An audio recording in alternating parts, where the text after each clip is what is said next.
way back there. See, make sure we have your name and your email. So that, when we get the translation completed, we can send you the link and or send you the Spanish translation. What other announcements would make?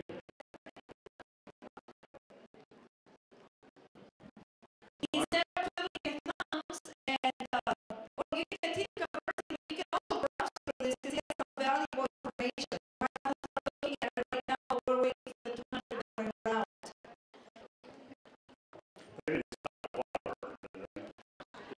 Well, we have another very important thing that you could be looking at.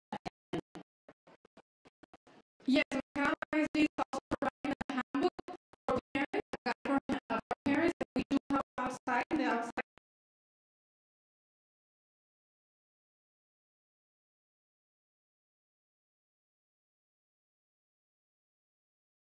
Out there. But yes, they're excellent guides. By the way, the event tonight will be live streamed, and reruns can be seen on our FuturoRGV website, on our Facebook page. The McAllen Cable Network is going to live stream it tonight. They will also record it for playback later, so you'll be able, if you like what you hear and you want to turn some other people onto it, you'll be able to do it that way. I'm supposed to do all this at the end, we might as well do it now. I would get on my knees, but I don't want to get my pants dirty. FuturoRGV has been in existence, well, it won't be long before it's 20 years. 1999 is when we started. All right, so 20 years. Our dues are $20 a year. That's it. If there's any great expense, we get underwriters for that. We don't take any money out of it. In fact, we often don't even get reimbursed for things. So your money is in good hands. The dues are $20, and you can pay them at our table in the back. Mail notices of our meetings will be sent to paid Futuro members to show you there is a benefit to the membership, or to those who are attending recent meetings. And if I can say this, I think of all the programs we put on a lot. Some of them very controversial. This is the one that's drawn the most interest, the most reactions of anything we've ever done. So obviously we've hit a place that we've found something that people are interested in. I don't know whether it's because there's predators online or because so many bad actors are messing in American public affairs. I wonder if Drew would like to say anything about the follow-up. I was going to have you tell about the follow-up workshop at the conclusion of this, but why not? Yeah. Here's Drew Lynch, who is the person who knows all about the internet, and what else do you know about? He knows an awful lot. Ice cream. Whoa, way off the stage. So we have a couple of follow-up events that we're going to be working on. Hi everybody, I'm Drew. We have some follow-up events that we're going to be working on in conjunction with the City of McAllen and the McAllen Chamber of Commerce. They've graciously offered to host us at the McAllen Creative Incubator. So on a Saturday, we don't have the time and date set yet, but some of the things that you're going to hear us talk about today about how to protect yourself from a technology perspective. We're going to be doing a workshop where you can come in and we can show you some things. We can show you how to use certain tools. We can show you which apps to download. We're going to be doing a hands-on workshop on a Saturday in the upcoming months. So stay tuned to the FuturoRGV website and the CodeRGV website. I have an organization called CodeRGV, and we teach a lot of fun stuff like this.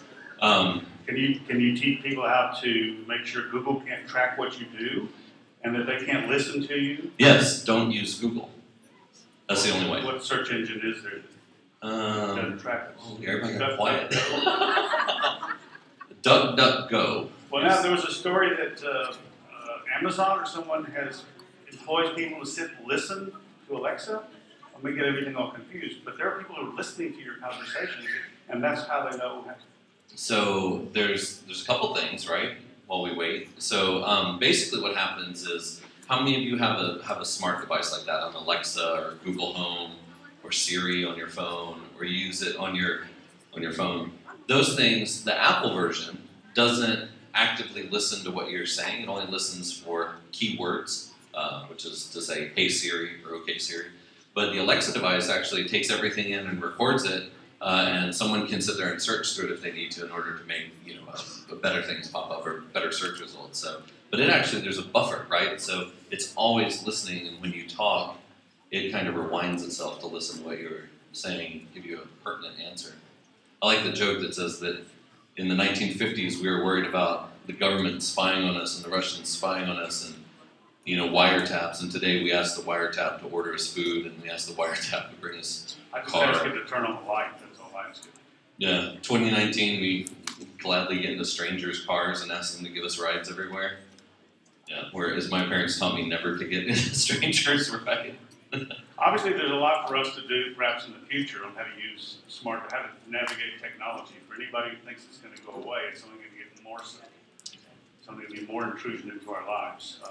Tonight, we're going to deal with perhaps the most dangerous intrusion, that is, people trying to get at your children for one thing or another. It's not. We start out talking about bullying, and I think we sort of moved a little bit away from bullying into other things. But it's all ingredients in the same stew pot. We're waiting for a busload of Far Salmonella PSA students to get here. Does anyone know how? We're going to start. I would like to mention that we have a lady up here in front, right here, who is also translating with sign language. So if anyone's interested, you might want to sit on this side. Davis, do we know how far away the bus is?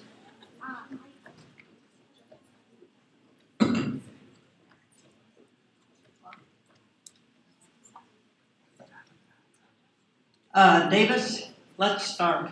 All right. You and Kimberly, and I'm off stage. Kimberly? Well, good evening, everybody. If I could ask you to shut the two side doors, maybe, because it distracts me, but I'm not the center of attention tonight. Kimberly Selber and I are just moderator and co-moderator. She is the moderator and I'm the co. She was an administrator over at FuturoRGV, and she went back to the classroom. When we approached her about working with FuturoRGV, this was the topic brought up, and she recognized the value of it, and that's why we're here. And I will let her take us the rest of the way. Okay. Well, thank you. Oh, and like any good professor, can you all hear me? Yes? Okay, because I like to roam a little bit. So thank you all for coming. I am overwhelmed, and I think all of us are overwhelmed by the response that we had to this topic. And you know that when every single organization that you talk to says yes, that you've really hit on something important. So thank you for being here tonight. Thank you for taking an interest in this very important topic. And thank you for taking an active interest in your teen and tween's life. So I'm going to hand it over to my co-host, talk show host, Mr. Davis Rankin, to introduce our special guests. Do we need Nedra? Do we need to bring you on? Yes. All right. Nedra Knert is a retired teacher of teachers in Indiana. She is the president of FuturoRGV and the person who pulled all this together. You cannot imagine the number of details that I hate to be cliche, but I feel moved to do it. I looked over and I hope those are former public safety officers over there. I think we all know what we need to do when we get home tonight. Just pray for that poor fellow who was shot, that he may pull through and have a successful recovery, and all be mindful of the people who go in harm's way 24 hours a day for us. Never. Thank you for being here. We really appreciate your interest and your caring for your kids. In my years, I have learned that it's the challenges that make us who and what we are, and they make us grow, and we should be grateful for those challenges, even though they frustrate us tremendously. I've also learned that the way you deal with challenges is to find the best information that you can to help you deal with them. Therefore, when we started looking at the challenges of cyber predators, we went to the people that we thought could really help us best. And I want to introduce some of those. Chief Victor Rodriguez is one of our co-sponsors. Would you like to come up and...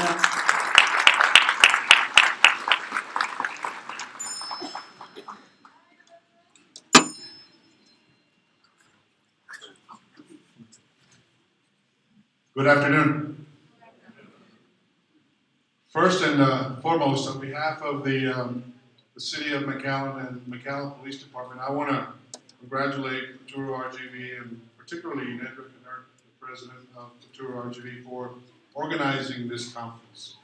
Some time ago, and she knows she can spot me at a local Starbucks pretty regularly. Some time ago, she mentioned this idea, and I told her it was very, very timely. So I want to chime in today and let you know that the cyber world is here, and the cyber world is vast, from passive to active activities.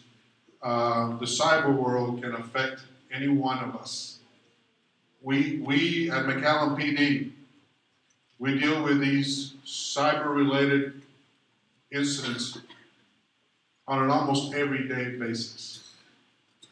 So because of that, I want to make sure that I limit my thoughts to you in this very couple of minutes that I have to address you this afternoon this way. The object here is to parent our cyber teams. One of the products of the cyber world today is that now, because of cyber has effectively helped us develop our kids, and we can literally talk to our kids directly, and they will probably know now more than parents as this relates to cyber. So, I mean, I've got little kids this way going around a coffee shop with their own iPads. That's the cyber world today. So, I want to say this to them and to you. Today's about preventing. It's about recognizing. It's about protecting our kids, protecting our cyber youth, protecting everybody for that matter. Years ago, the object was to lock your doors before you went to sleep at night. Drew Lentz told you a few minutes ago that the lessons were never get into a stranger's car. So what I want to tell you about cyber today is this. Those doors can be as secure as you want, and you never have to leave your home to be in someone's car. Cyber can let people into any one of your rooms in your home. And that's the lesson we have to understand today. That if we're going to engage the keypad world, we're opening the doors and we're getting into strangers' cars, and we have to be cognizant of that. If that's the world we're going to live in, then we have to be very knowledgeable about that world. We no longer have to leave our homes, and there need be no car waiting for you up front for you to do either or both in what today is the cyber world. So thank you so much. Good luck. And once again, I hope your evening is a productive one today. Thank you. Thank you, Mr. Victor. I told you we wanted experts. We wanted people that really, really deal with this problem. Who else but our teachers, our counselors? And so, of course, I went to Dr. Jose Gonzalez and said, hey, Dr. Gonzalez, can you help us? Come tell them what you said.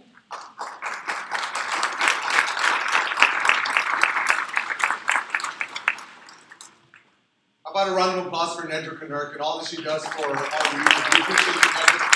Also to FuturoRGV and all of the focus in everything that they do to keep us abreast of all the changes and everything that's going on across our valley. As an educator, I've been in the game for 23 years. And it's educators like myself, and I look across the audience, I see I have Vince Salinas, superintendent from Hidalgo, also happens to be a board member in Edinburgh, here with me, and I see other educators. I haven't seen any other superintendents, but the point I'm trying to make is that this is a regional effort as we move forward together as a team to make sure that we don't only educate our children academically, socially, and emotionally, but that we also teach them the rules of engagement on how to leverage technology and stay safe in cyberspace. As our kids venture off into the future, and you have to remember, going deeper into the 21st century, it's only going to get more advanced. Our job tonight is to work as a team to ensure that we're putting our children and ourselves in a position to understand the dangers and the benefits of technology as we move forward. As an educator, my heart and soul is geared toward helping children reach their dreams and helping children reach their full potential. Technology happens to be a major vehicle in making that happen, and it's here to stay. So that being said, we have to work like organizations like FuturoRGV. We have to work with organizations such as school districts across the valley and other entities to make sure that we're synergized and working as a team to put our children in a position to not only leverage technology to learn and grow and prosper, but to also teach them the rules of engagement and how to stay safe. I look across the audience. I do want to welcome one of my board members, Debbie Crane, Alisa. I see you back there. I thought I said, have a round of applause for Debbie. I don't see any other board members. Any other board members from the Valley, from the Cal Dynasty, please stand to be recognized. I can't see everybody, but I do want to say that our boards across the Valley give up their time to put us all in a position to be successful. And that's just another example of people that are giving up their time and volunteering. And it makes me very happy to see so many people here tonight interested in doing what's best for our children. So as a father and as an educator, I say thank you very much, and let's work together as a team to keep our valley safe. Thank you. Thank you so much, Dr. Jerry. Well, that was another group that I thought was very, very important in helping us to understand this challenge and know what to do about it. And so I turned to at one time they called themselves Nedra's Nerds, CodeRGV. And Mario, would you like to come and tell them why you were invited and why you accepted to be part of this? Thank you. Well, my name is Mario. I am the director for CodeRGV and also part of the Futuro board. And we think that this is really important because being in technology and actually, we teach technology to kids and adults and everybody. We know firsthand what the dangers are. I think Drew right now made a really good point about how it used to be that we used to worry about, just locking our door, but nowadays you have to lock your phone. Once you connect to the internet, one of the things that we need to understand, once you put something out on the internet, it's not coming back. Once it's out there forever. And if you realize that, if you put that in your brain, that's going to make a lot of difference on what you post. We tend to post a lot of stuff, share our private life online, but a lot of times, we don't realize that we put ourselves in peril, and especially our children. So that's the reason we got involved. Also because we do a service to the community, and the service to the community that we do is educate. Educate in technology, not just in the usage of technology, but also in safety with technology, and also to learn the dangers that can happen, not only with a cyber attack on your finances, your bank, but also a personal attack on you and your family. Thank you. But Mario, before you leave the stage, is there anything that you might want to say about Eventbrite? We are trying something totally different on registration, and it's thanks to Mario and the CodeRGV people. Is there anything that you need to say? Yeah, absolutely. Those of you that got tickets through Eventbrite, thank you very much. We're trying as hard as we can to get everybody in, but we also want to get your information. The reason we need your information is so we can get you those follow-up events. We're planning to do a screening of a movie. We're planning to do workshops for parents.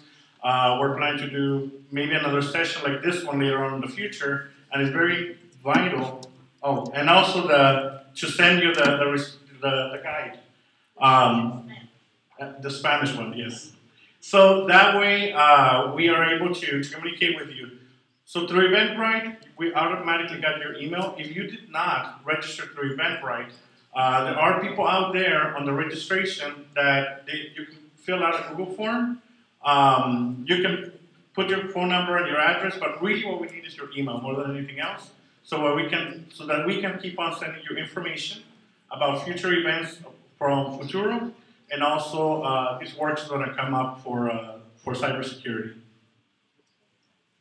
And there's one other thing I have to say. We moved to the ballroom because we were getting so many of you, and because of our sponsors, we were able to afford the cash that it takes to move this. So I want to thank Clark Chevrolet, Sam Garcia Architect, Rhodes Enterprises, Frost Bank, Upper Valley Mail Service, Rio Bank, IBC Bank, and certainly CopyZone, which did the parent guide handout for us for free, and Dr. Vanessa Chang, Val Peason, and Ernie Williams. So because of them, we were able to do this in the ballroom and accommodate all of you. So thank you.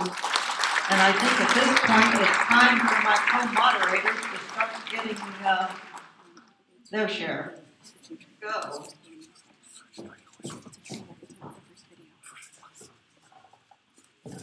I'm short. Everybody hear me? Yes. Okay.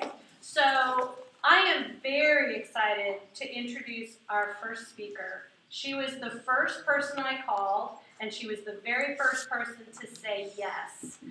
Dr. Delisa Guadarrama is a gal from the Valley. She grew up in Edinburgh, and she graduated from Edinburgh North High School. She received her bachelor's degree from UTPA, FuturoRGV in journalism. Yes, she was one of my students. She earned her medical degree then at the University of Texas Health Science Center at San Antonio, and completed both general psychiatry residency and a child psychology fellowship at UTESCA. Later, she became double board certified in both the fields of psychiatry. She joined Tropical Texas Behavioral Health when she returned to the Valley.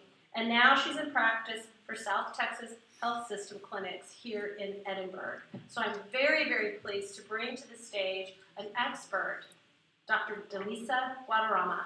Yay.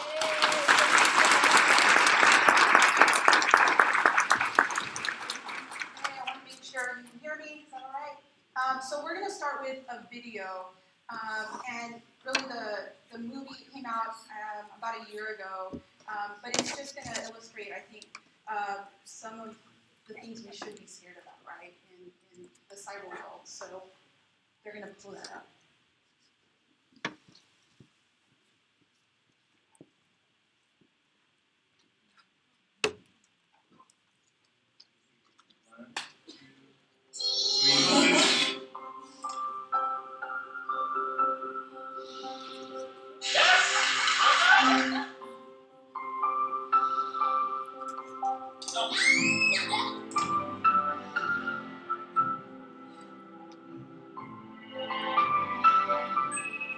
Hey, sweetheart, where are you? Sandy, as you get back. Oh, one more thing. I want to know about the final you. Today.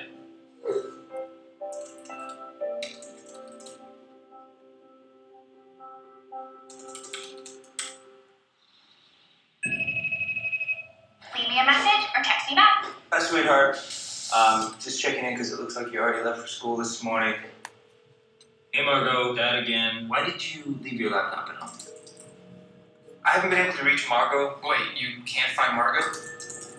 Study group only went till 9. She said it was going all night. No, she definitely left at 9. Authorities are asking anyone with information to please call the hotline or 911 immediately. Update me whenever you learn something. Did she mention anything unusual going on lately? We're not really that close. Did you get any friends? I know. She has friends, right? She keeps to herself a lot. She's quiet. I didn't see her eat lunch alone. On Thursday? Every day. She made an outgoing transaction of $2,500. Margot picked up an ID a few days ago. That doesn't make any sense. It's time to start considering that Margot ran away. I know my daughter. She did not run away. This ain't the best place in the world to do nothing. This is her keychain. You told me she ran away! The vehicle was discovered late last night. $2,500 in cash was found. Something doesn't add up. Has anyone considered that it was an absolute stranger? You can't see things clearly. What about it? All I'm trying to do is to help you find my daughter. We need nothing from you.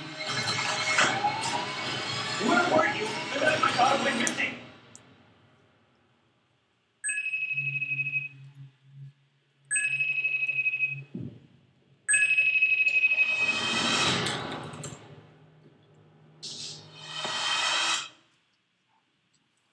Okay, so pretty scary, right?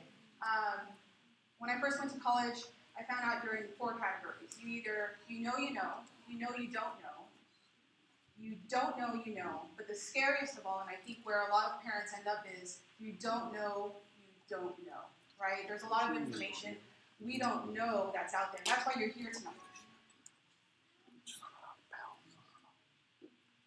Try to get this going. Isn't that clear?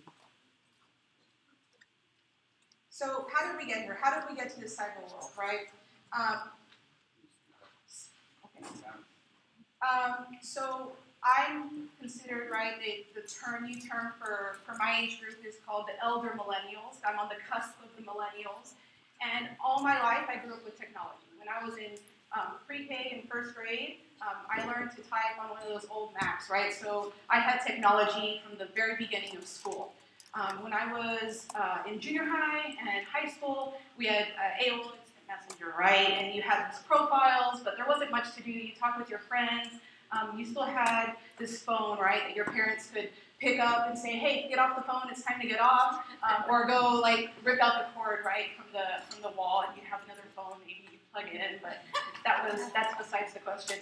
When I was junior or senior in high school, I got a cell phone, but I kept it in my glove compartment, right? It was to call mom when I was heading home, or I needed to be picked up, or I got a flat tire or something.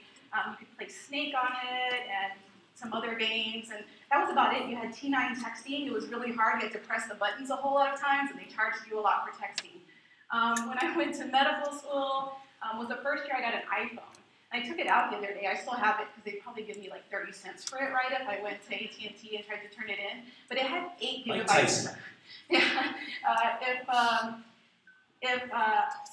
I looked at the memory. It was 8 gigabytes of memory. They don't even make a phone, right, that has 8 gigabytes of memory anymore. I think they all start at like 32 or 64 or something crazy, right? You could have like 10 pictures on it, but it was what we needed, right? Mom, I really need this phone. It's going to help me be a better doctor, and it's going to give me all this information, and really we were checking Facebook, right?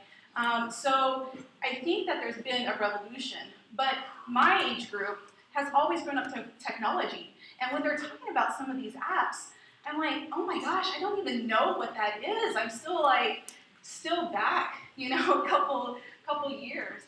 And so it's hard, and so I think that's why we're trying to give y'all some knowledge tonight. So this is a timeline of when social media kind of evolved.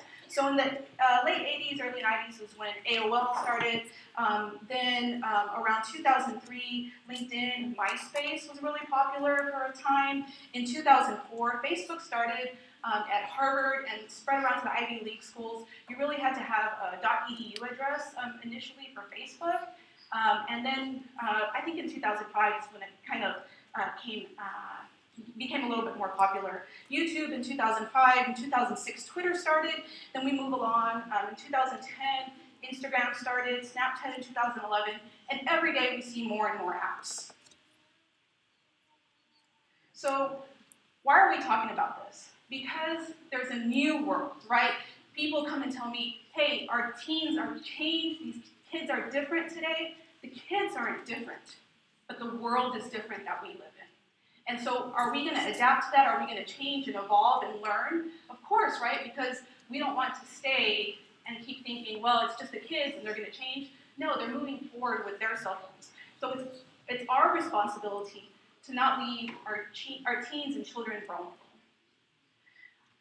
I also, about 5 years ago, I saw that this was mainly a problem in teenagers, right? Teenagers with their phones in their face all the time, they wouldn't let it go. But now it seems to be a problem among all age ranges, right?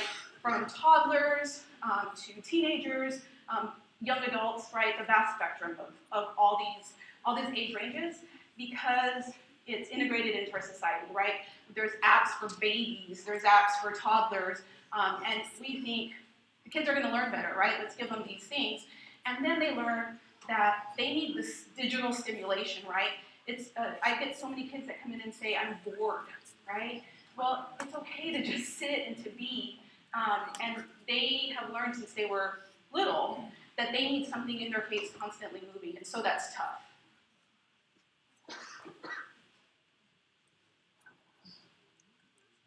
So YouTube, Instagram, and Snapchat, we're going to go through a lot of, I think numbers are important to kind of show you where we're at today. Most of these statistics are from the Pew Research Center, and they did a study in 2018 that showed a lot of statistics with cyber media. So YouTube, Instagram, and Snapchat are the most popular online platforms among teens. 95% of teens in 2018 had access to a phone. Almost half of those say they are online almost constantly. So from the time they wake up, they check their phone, and they probably fall asleep with their phone in their hand almost all day long, right? So smartphone ownership among teenagers is nearly universal. For different genders, races, ethnicities, doesn't matter if you're rich or poor, you have access to a cell phone. And over 90% of those teenagers have some sort of social media presence. About half of teens do acknowledge that they spend too much time on their cell phone. And most parents have concern over their kids' screen time. But parents face their own screen disadvantages, right? And when you ask a teen, they'll come out and say, well, I try to talk to my parents, but when we're at dinner, everyone's on their phone. Or they said they have something to do, or they're talking to someone. And so both teens and parents say they probably spend too much time on their phone, but everyone does. So what are they going to do about it? Most teenagers, they fall into either it's positive, negative, or indifferent, right? Phones have helped them. They help them feel less lonely. They can communicate with people. They can communicate with family or with friends. They also say it might negatively impact them, right? They're distracted from their homework. It's harder to socialize in real life. They never learn to talk to other people. But that's kind of falls, there's not one group that says, oh yeah, this is basically the best thing that's ever happened to us or the worst thing. It's kind of all over the place.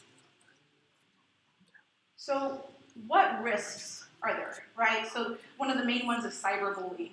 And that's a risk factor for depression and suicidal ideation, exposure to harmful or inappropriate content, right? Sharing too much information, vulnerability to predatory adults, and exposure to dangerous people that are online. Sharing photos or videos that they're later going to regret, right? Teens are very impulsive. They think in the now. They think what's going to happen today. They don't think, well, tomorrow I sent out that picture, but they wouldn't send it out, right? They're my friend. That's not going to be it. They don't think that everyone in the school is going to have that picture. So risk of identity theft, risk of privacy concerns, emotional burdens, and then interference with sleep, with exercise, with family time, and with homework.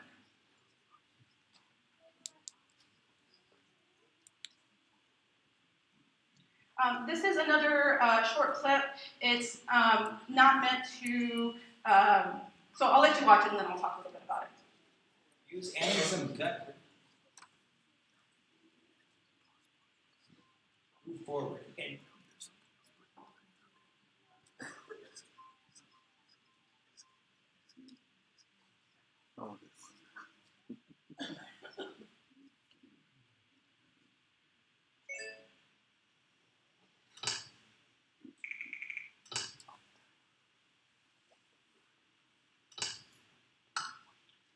as we go through this is just 1 minute of what maybe a teenager would be going through on their phone.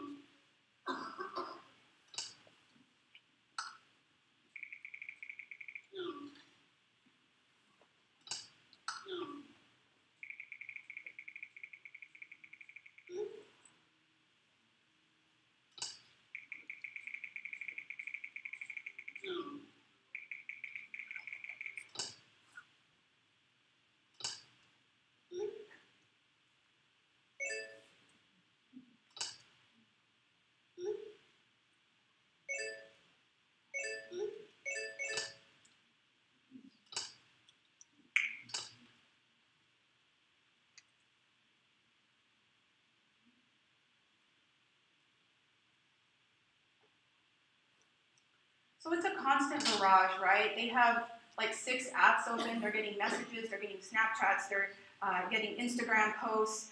It's not meant to promote 13 Reasons Why. That was a show that came out about 2 years ago maybe on Netflix. And it talked about cyber media and how that influenced a girl's emotions and eventually led to her suicide. It's especially, there's a caution to watch if your child has mental health issues. I just thought it was important to see that it's not just like us getting messages, right, or a Facebook notification. There was also a teacher who took tallies, right, during one period of his class, and it showed like 80 to 100 notifications that just his class period got within that 1 hour constantly during the class. So it's tough. Cyberbullying. So 60% of teens have been bullied or harassed online, and a large majority of those say that it's a problem for people their age. 90% of those teens most teens believe it's a problem for their generation. And so cyberbullying can be composed of, name calling, spreading false rumors, receiving explicit messages that they didn't ask for, constantly asking, people asking them, where are you at, what are you doing, physical threats, and then having explicit images of themselves getting sent out. Girls are targeted more, and the most targeted group are LGBT youth. So while texting and digital messaging are central to teens' lives, the level of connectivity and interaction that they have with the world may lead to troubling and non-consensual exchanges. And so, where does that leave us, right? Parents worry. And look how much Hispanic parents worry, right, on this chart, more than any other group of parents. And it's right for us to worry, right? But they also think that they're confident in helping their own teen, right? My teen is not going to do those things because I've talked to them. But after seeing some of these statistics, are we really that confident that we're able to approach their behavior and make sure that they have acceptable behavior?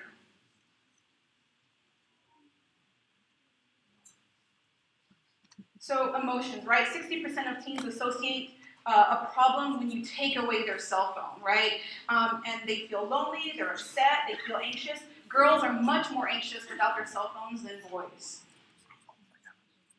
I've encountered a lot of teenagers in my practice who end up in the hospital because they say, they took away my cell phone and I wanted to die, right? And what do? It's honestly, I've had more than 10 probably end up in my office because that's what happened. That's what led to them being suicidal. And so we have to talk about what are our reactions to when these things happen. And it's not that we don't take away their cell phone, because if a teenager is having inappropriate content sent out, either by them or inappropriate interactions on social media, then that definitely has to be part of the parents' reactions, right? We're going to take away that phone, I'm going to protect you. But how do we engage our teenager to not have that type of reaction over a cell phone? So teens also who seek excessive reassurance online or post provocatively to get friends and to get more attention are also more vulnerable to rejection, bullying, and worsening depression.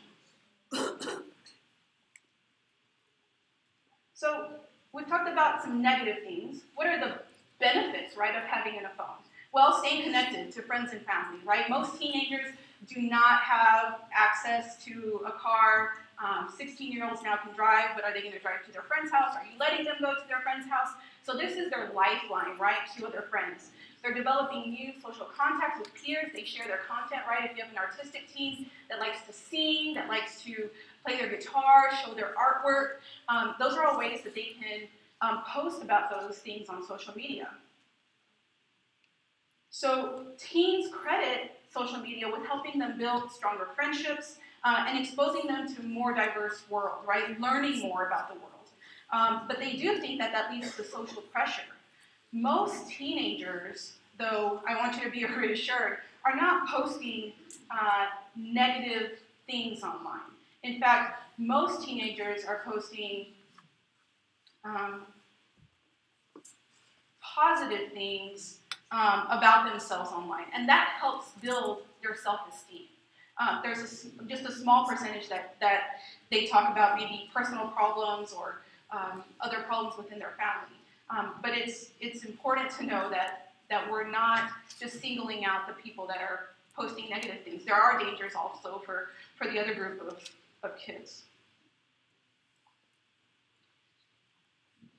And so I think, I've talked for a little bit now, and so I know that I've thrown a lot of statistics at you, and I've thrown some information at you, the pros and cons of having cell phones. We're going to go through a lot more information this evening to help you deal with some of those concerns. But what is the goal of this, right? And it's the most important thing, one, is that you're here trying to understand that. Two, to understand that the world has changed, right? We're not back in dial-up internet anymore. Everyone has a phone. Everyone is on social media. And so how do we respond to that change? And how do we move forward with our teenagers with a healthy relationship? That's it. Thank you.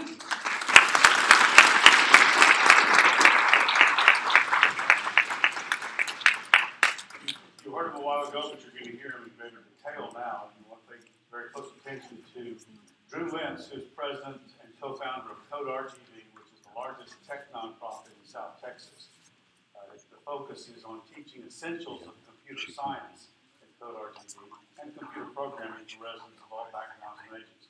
He's also the executive director of the South Texas Community Arts Foundation, responsible for the TEDx events in the South Texas market, and he is also homeroom dad of Kimberly's daughters. Drew Lentz.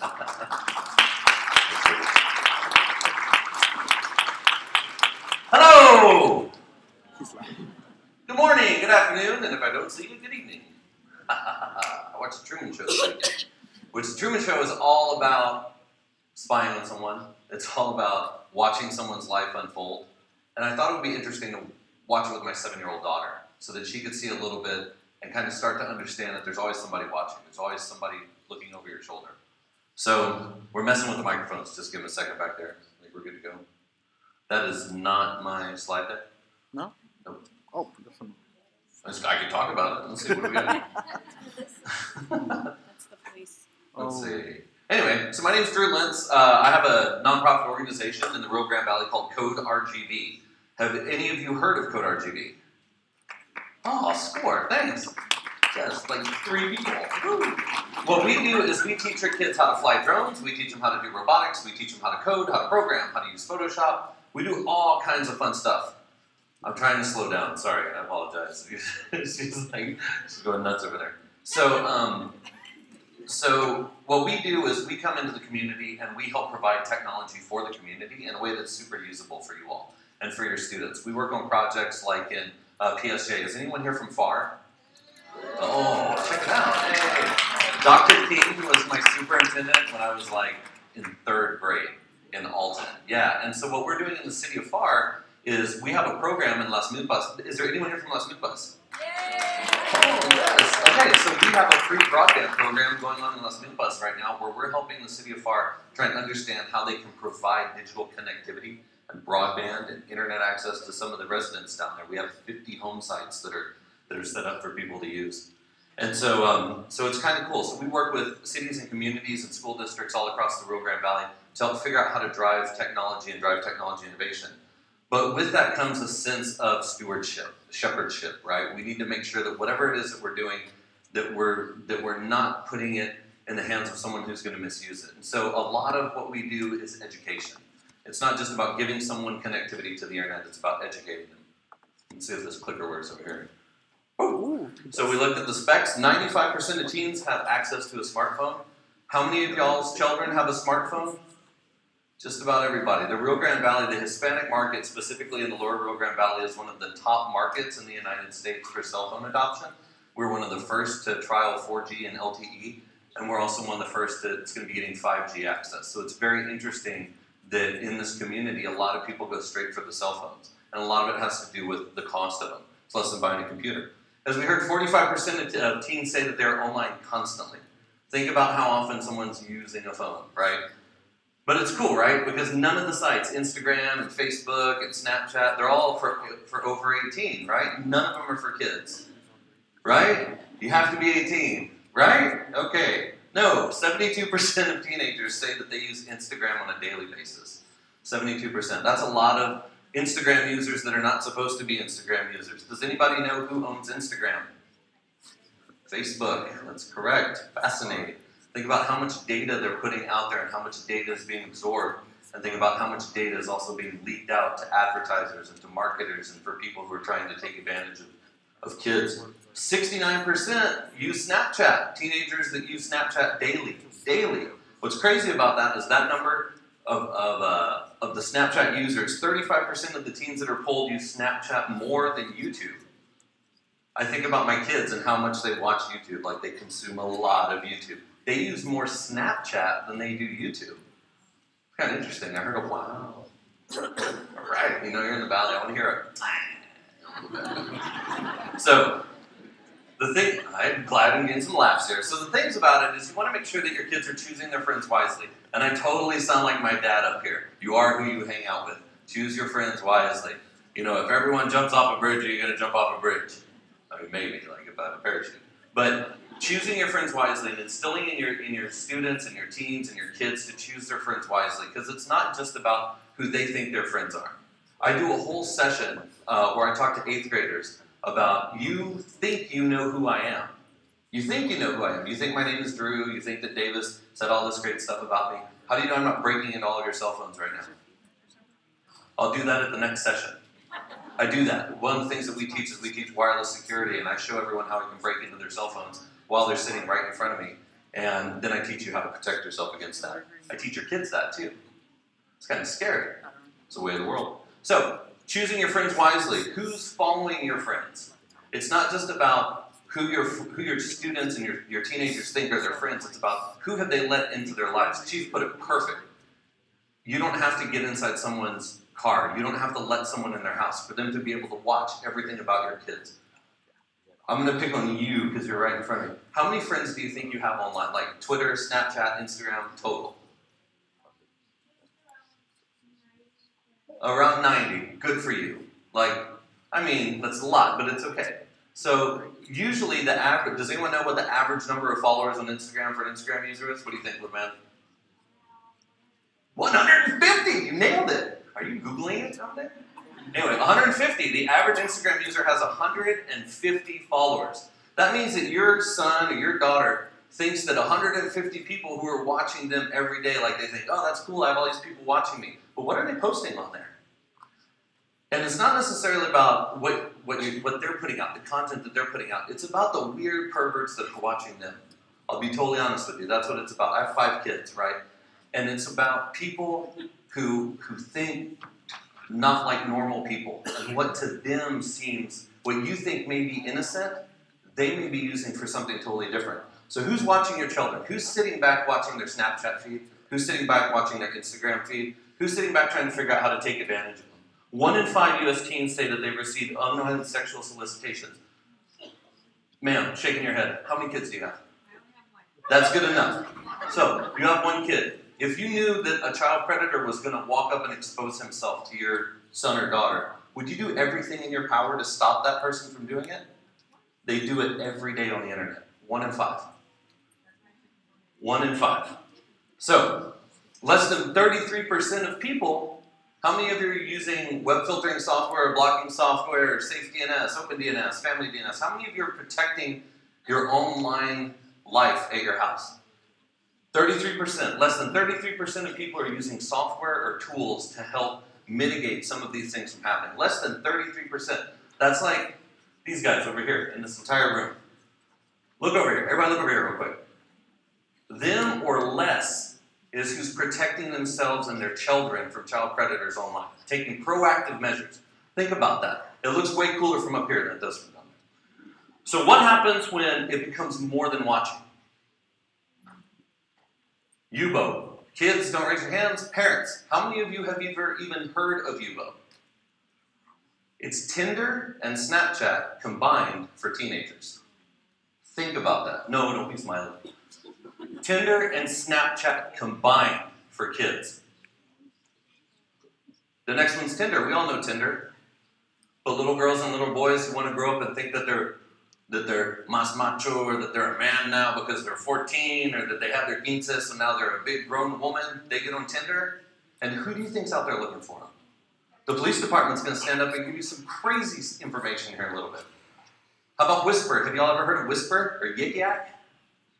These are stomping grounds for child predators everywhere. If you see these icons on your kid's phone, it's a big red flag. Because you got guys like this. Think about your son or daughter getting into a car with this guy.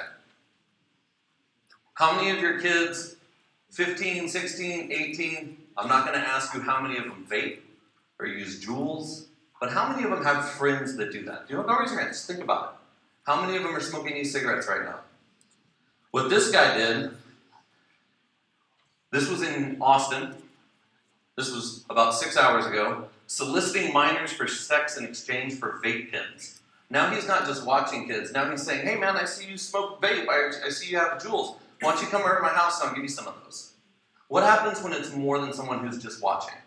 What happens when they're using information about what they posted, where they go to school, what they do with their friends, when they hang out, where they hang out, what restaurants they go to? What happens when someone like this handsome young man decide that they're going to use that information to take advantage of a trusting 12-year-old? They found this guy on social media in Austin, not too far away. So you look for these apps on your kids' phones, right? And you go, oh man, I'm going to look at all my kids' phones right now. Right? But what happens when they use an app like this? And that app hides everything behind a PIN code. And you don't get that PIN code, and you don't have access to that PIN code. And they're not going to give it to you. They'll destroy their phone and give you access to that. That's one of the top apps in the Apple download store right now. It's called Best App Locker. It's free.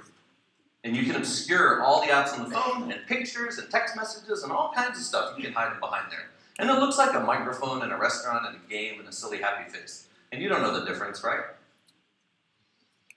Be diligent about protecting your child's online life. Take measures to make sure that what they're doing, you're giving them access to that. Because only 10% of teens tell a parent if they've actually been bullied by a cyberbully or by a victim, or if they've been taken advantage of in a way. So stick around. I'm going to talk about some of these tools later on. But that's all I have. And next up, who do we have? Mr. Davis? Anyway, thank you. I'll talk to you guys in a little bit. Thank you, Drew. Okay. Am I on? Hold on, I have to turn up here. Or I can turn myself. Can't hear you.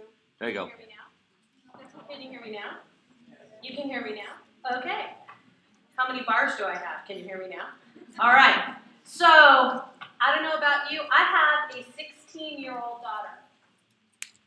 And I do go through her phone with her. And I'm very blessed that she shares what she does share with me. But I do wonder, what is she not sharing with me? And so I think Dr. Delisa and also Drew opened up what we're going to continue talking about. What we don't know. That's the scary thing. We don't know what we don't know. So I'd like to invite to the stage our youth crime investigator, Melissa Sines, and she's also here with Sergeant Juan Contreras. Thank you so much for being here.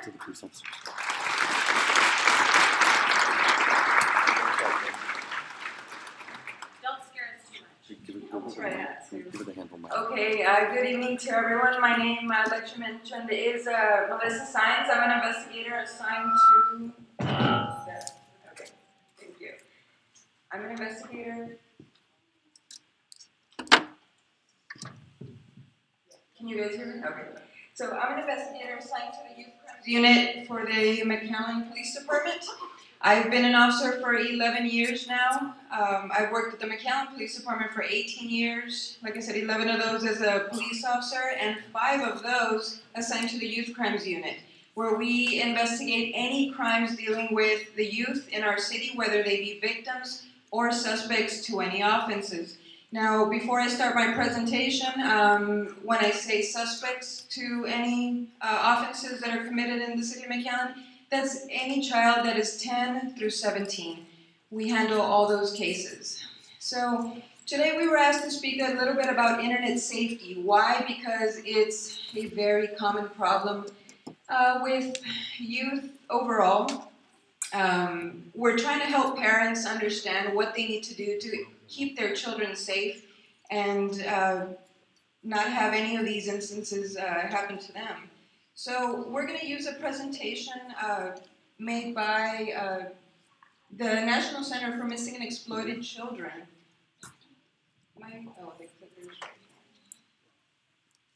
Okay, so you'll see there it's titled Internet Safety, and this presentation specifically is titled For Parents, Guardians, and Communities. Like I said, they do have this website that you see up there. You guys are welcome to go Google that and get on there. There is a wealth of information on there, ranging on presentations, on information for parents, videos for children, divided by age groups, so it's appropriate for every age group. And there you see some of the things that they offer, but it's a really good website to go to visit. So today we're going to talk a little bit about what online means. A lot of people hear online and they think of just, a computer. And that nowadays is not even close to what online means. You can not only be online on computers, right? The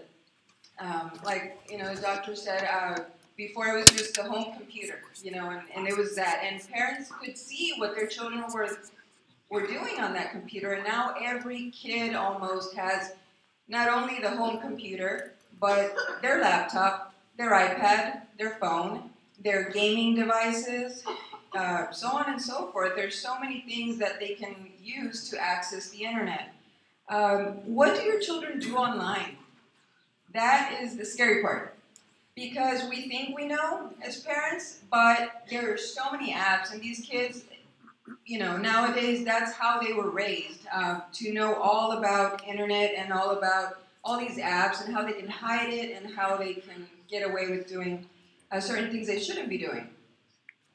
So this presentation is going to be broken down into several topics, specifically safety and security issues, including inappropriate content, online privacy, sexting, online sexual solicitation, and cyberbullying. All these topics that you see here, we in our division deal with every day. We have 6 investigators assigned to our unit most of the time, and we deal with cases like this, like I said, every single day. Some more serious than others. Some, we catch on time, which is good, but it's happening a lot in our area, so it's something to keep in mind. Now, I think we're all in agreement here today that we have to talk to our kids about the risks, right? About what's happening, what can happen to them, how they can avoid it, what they can do if it does happen.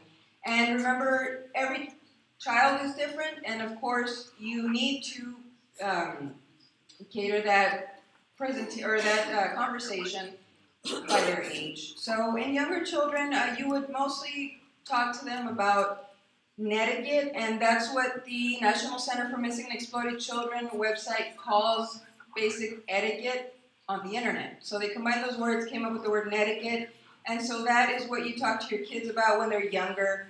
Looking at inappropriate content, pop-ups, and passwords, and not trusting everyone you meet online, right? We, in our department, do some sting operations where there's investigators behind a computer pretending to be young children, whether they be boy or girls, and you'd be amazed how many people on the other end of that computer solicit, things they shouldn't from these kids, and they're out there. It's very common. So we need to start teaching our children very early not to trust everyone you meet online. For the older kids, such as tweens and teens, we teach them about cyberbullying. That is huge right now among teens. I don't know why it just became the thing to do, but it's very common, and it's sad to see, how much it can affect the young generation right now. Sexting is also, unfortunately, very common.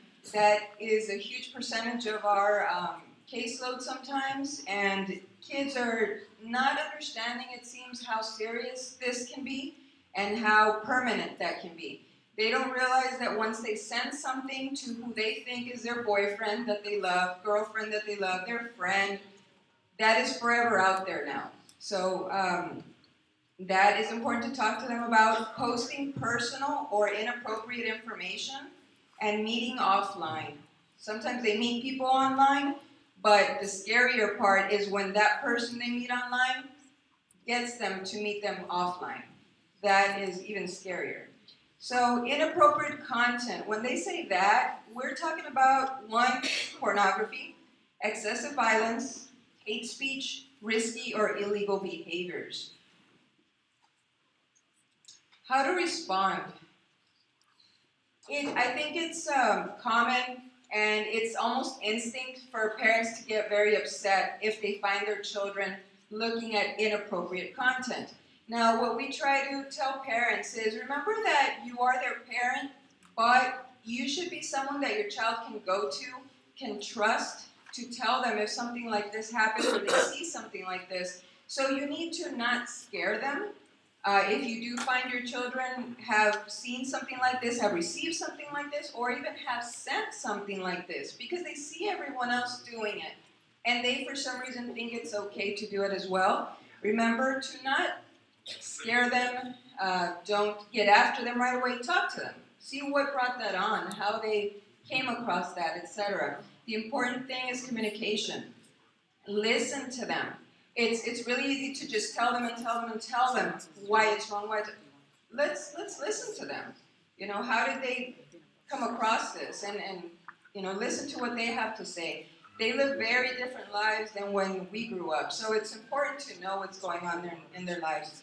Remind them that it's not their fault. A lot of these kids, we've had cases where they're just sitting in lunch and somebody else mass airdrops. Right, you guys are familiar with AirDrop, a feature for iPhones or Apple products. They can AirDrop an inappropriate photo, or any photo for that matter, to this whole room at the same time. So some of these kids are not soliciting it. They're not asking for it, yet they're getting it. So we got to teach them what to do when they do get something like that. Answer their questions. Like I said, it's to their age level. But answer their questions. It's better that they be more informed than not know what to do if something like that happens. Help them report it. That is very important for us in our line of work. We want to know who's doing this. Okay, why? Because it's our job in law enforcement to keep our children safe. Everyone's safe, but our children are our future. So in Youth Crimes Unit, we work really hard at finding out who is sending these inappropriate content. We do go as far as we can. We are lucky at the City of McAllen to have a computer forensic team. We've been expanding it, and these investigators are trained by the Secret Service. They're very well trained, and they've taught us a lot of things that help us send search warrants, subpoenas, anything we need to do to find out the IP addresses of who's sending these, the internet subscribers, a lot of information that we can get to find out who's doing it and to put a stop to it. So make sure and report it. If your child does receive something like this, make sure to report it so we can do our best to get these child predators off of the streets. So what they should do, what kids should do if they do encounter something inappropriate.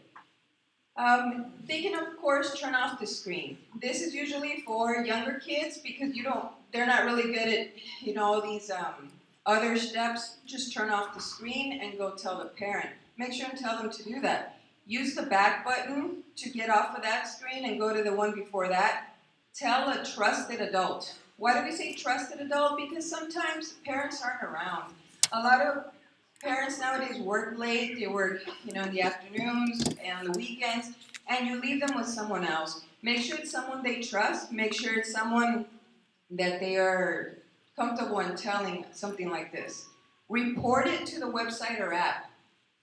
I don't know if you guys have seen on mostly all social media apps or even gaming systems, almost everyone has a report feature. If you guys encounter either an account, a user, a message that's inappropriate, report it to them so they can block those accounts and reduce the number of inappropriate content out there for our kids. So things that you should tell your kids not to post is inappropriate or illegal behavior. Inappropriate, we all know what that means. Illegal behavior, I would say a lot of these things that we see are fights. Now it's cool to record someone fighting, whether it be at school, on their way home from school, at the park in the evening, and then they post it, and they share it, and it keeps circulating. So teach your kids that that is not right, not to post anything illegal or inappropriate. No offensive language. Remember, someone before me said, whatever you put out there, it's on there. It's going to stay there. Even if we get cases where kids post it for a couple seconds on their accounts and then they delete it. And guess what? Minutes later, someone that they don't know is messaging them, trying to solicit inappropriate content from them by threatening them that if they don't, they'll release that picture. People will think bad about them. So remember, what's out there, they can be judged by it, and we'll see a video in a little bit about that. Threats of violence, teach them not to do that. A lot of kids we see, a lot of cases that we see are messages, that are threatening them, threatening to hurt them, etc., to post something inappropriate. Teach your kids not to do that. Underage drinking or drug use, it's amazing how, even though everyone knows drugs are illegal and it's illegal for children to consume alcohol or to possess alcohol, it's amazing how many pictures of that we see online. And if we can see it, guess what? Those college recruiters, people like that can see it too. So that could affect your children in the future. So teach them not to post anything like that.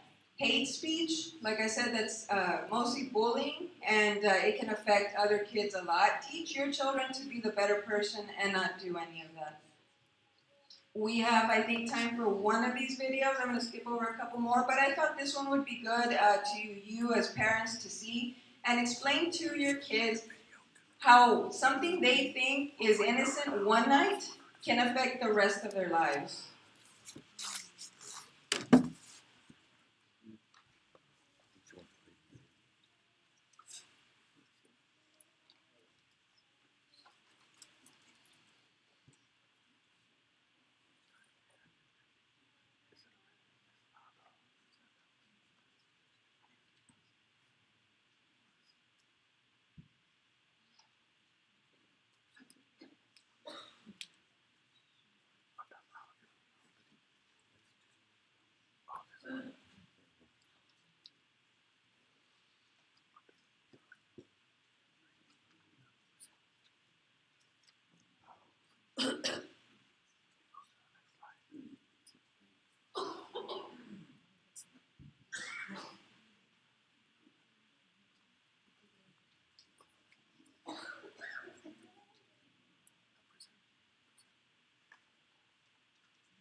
It's not playing.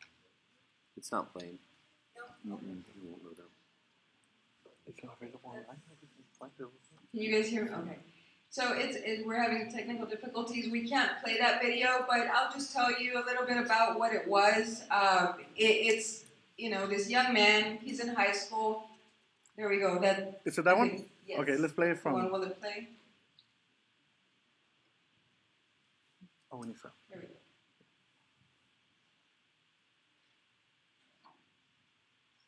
Is the volume?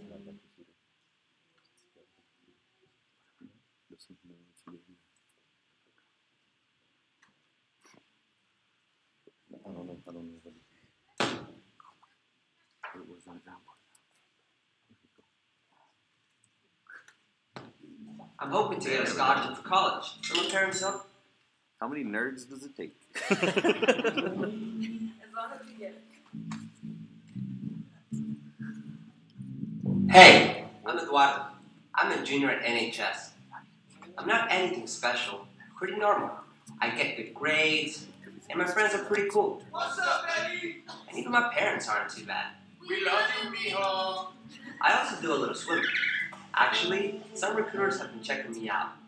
I'm hoping to get a scholarship for college, so my parents don't have to worry too much about tuition. Last week was a championship meet, and it was awesome. Our team owned it, and I set a school record in freestyle. Someone from the team decided to throw a party, and it was crazy. Everyone from school was there, including the hot girl from my science class. Hey, Eddie. People were acting so crazy, I had to take them pictures, man. I may have had a little too much fun. It probably wasn't the smartest thing to take pictures, but then I got really dumb and posted them on my page. It's just what everyone does. And I didn't even think to use my privacy settings. So once I posted them, everyone could see them, and anyone could share. I found that out when I was called to the principal's office and saw some of the pictures from my page sitting on her desk. Coach was there too. He was really disappointed. It seems like one of my so-called friends had sent them the pictures. But which one? It could have been anybody. My ex-girlfriend, who's always mad at me for something. One of my teammates, who seems kind of jealous.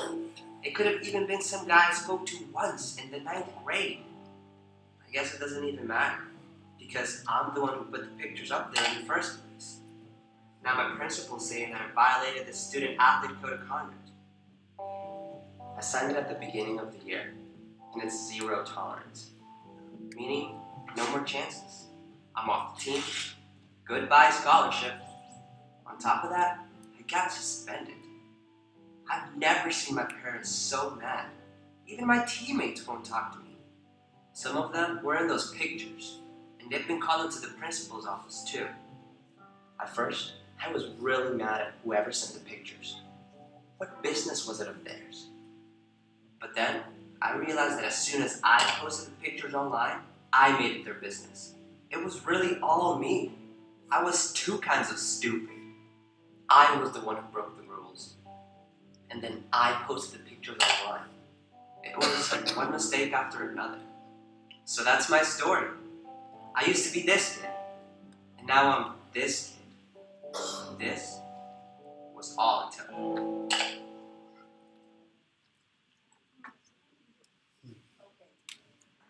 So as you guys saw, that was the whole point to the video, that something as innocent that happens, like I said earlier, one night can really affect their future in the long run. So future employers, future colleges, anything like that, will be able to see that. It affects a lot, and kids don't think about that when they are posting that inappropriate content. I've got 5 more minutes, so we'll speed through as much as I can get. So what you can do, that's I think what our whole point to this, you guys, it shows a lot that you're here, you're wanting to learn what you can do and how to protect your kids, because unfortunately a lot of the cases that we get, parents either don't care or don't take the time to learn what they can do. So I applaud all of you for being here. What you can do is establish expectations for online behavior. That's really important, and whether you think that what you tell them goes in one ear and out the other, we actually have cases where we've read the messages where, you know, they get asked to send inappropriate content or pictures or videos, and they actually say, no, because my mom will get mad. And for as silly as it sounds, that's great for us to read. That means those parents are doing a great job. Those kids know that their parents will check their phones and will find out. And that's great. If that's going to prevent them from doing it, that's awesome. Set consequences for inappropriate posts. If you guys see something, make sure your kids know that they'll lose certain privileges or whatever you set as consequences. Talk about appropriate usernames. We go through phones and accounts so much on a daily basis, and some of these account usernames are very inappropriate for a little 12-year-old boy or girl. So teach them, monitor that. You need to be their friends on all these accounts. You need to have the passwords to all these accounts. Monitor that and don't let them have anything inappropriate. Review comments and pictures. Read who's posting, who's commenting on their posts. Know who their friends are. A lot of these cases that we get, kids run away, things like that, parents have no clue. They can't give me a name of one friend. So that's really important. Review comments and pictures that talk about that. Talk about what their friends are posting. Online privacy. Other people have touched on this subject, but nowadays, everything you want to know about a person, you can find if you know where to look online. Teach them what not to post. Real quick, tell them, or you guys as parents, don't post anything where your house comes out, your address, your vehicles, your license plates. Nothing that is identifying information. Don't post any of that, and teach them not to post any of that. Personal information, like we said, teach them about passwords, not to give that out, and the other things we mentioned. Risk of sharing personal information is identity theft and online scams and hacking. What you can do is establish rules and teach them about reporting it. If something like that does happen, someone's using their identity or your identity, make sure to report it. Sexting, that, like I said, is huge right now. Teach them about how inappropriate it is and how permanent that can be. We had a case where one girl, sent out one picture and a couple videos, and those videos ended up, that we know of, at least 7 or 8 school districts here in the Valley. It spread like wildfire, and that, poor child felt the worst. She had to go through counseling and all kinds of things, and I just hate to see children go through that. If we can talk to our kids and teach them about how bad it can get and how the internet, it just keeps on going. So teach them about that. Why are they sexting? They're to be funny, to impress a crush, or to share with a boyfriend or girlfriend. We're going to skip over the video. It just talks about the consequences of sending inappropriate photos. These are some of the consequences that you see on the screen. Remember, they can be bullied, blackmailed, etc. School discipline and police involvement.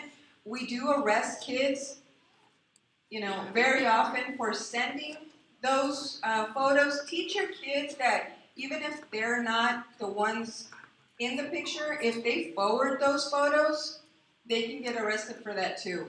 Teach them about that. Teach them it's not okay, and teach them to report it. That's the most important thing, whether they tell the counselor, if they don't feel comfortable telling you as a parent, things like that, but try to get them to be comfortable with you so you can know what's out there. Addressing it, we've already talked about that. Sexual solicitation. I don't know how much time I have. I'm pretty much out of time, right? But we touched on that earlier. Just, if I can end this presentation, just be aware, monitor your kids on everything that they're doing. Remember, you are the parents. Most of the time, you are the one paying the phone bill. If they don't want to give you the code, I think it's a privilege, in my opinion, and I guess I have that opinion because of what I see goes on behind those phones and laptops that aren't monitored by parents. So just be involved with your kids, make them comfortable with you, and have all their passwords and know who they're with. Thank you very much for your time, and I hope you enjoy the rest of your evening.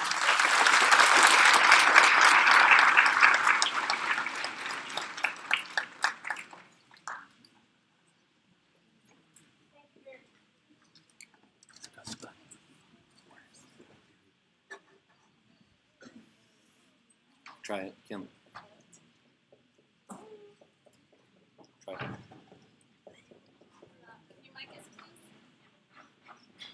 They're all up.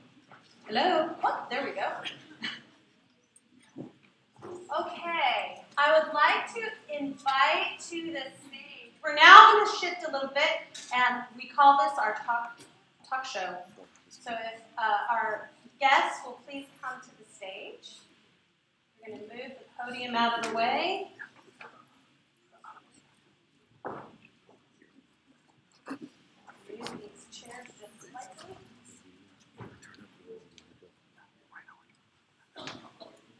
There we go. That's good. That's good.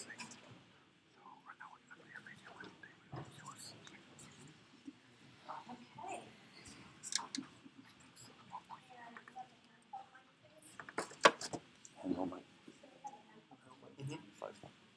Where's that handheld? Check it. So Davis had it.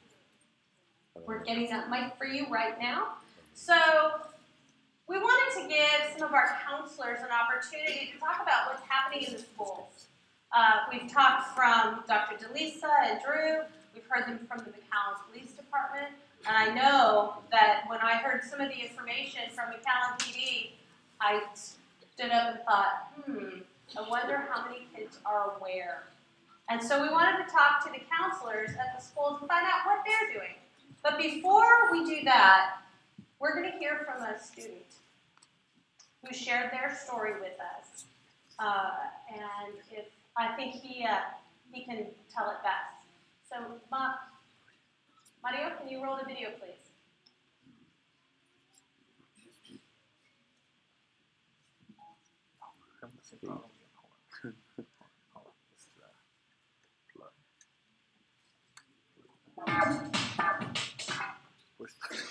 The video's playing.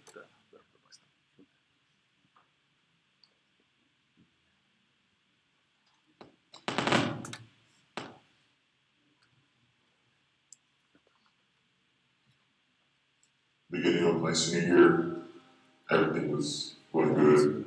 My friends, family, sports, everything. Over the years that I had this social media, which is called Facebook, I would have friends, people I don't know, I didn't really know who they were or anything. I mean, I wouldn't really have any contact with them, just to see what things that they would post.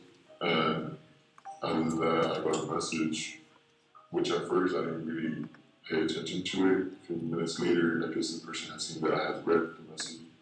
So she sent me another message, and I mean, I ended up replying.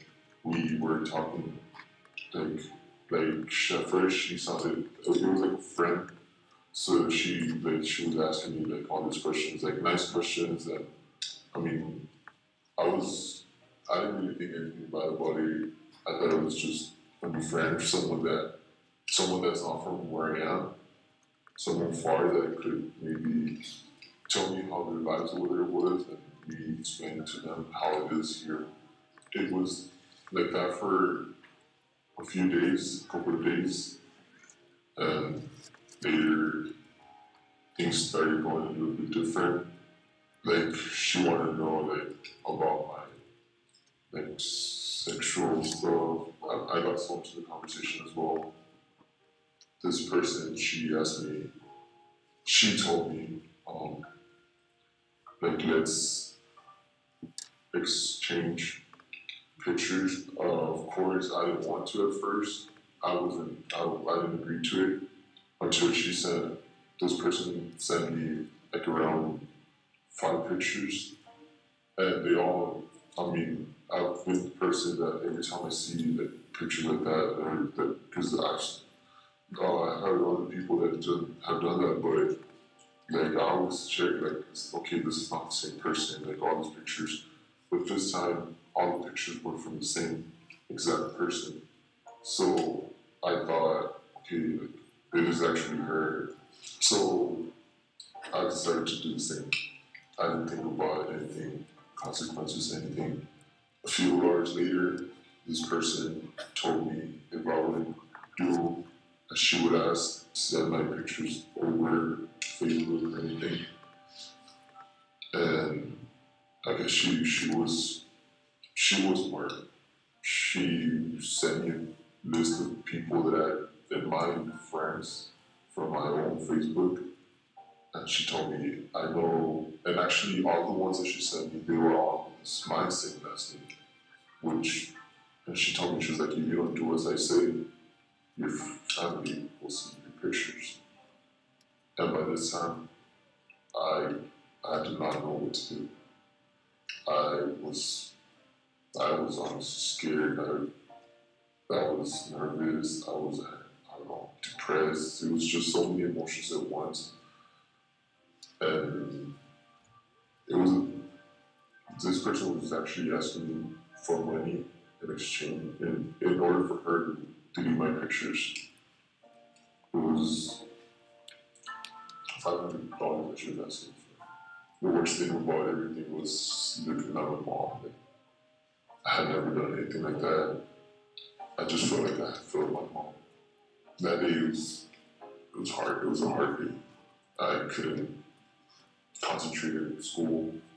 My friends noticed that I was just being totally different with them and with everyone else. It was just, I don't know, like I didn't feel like being around anyone.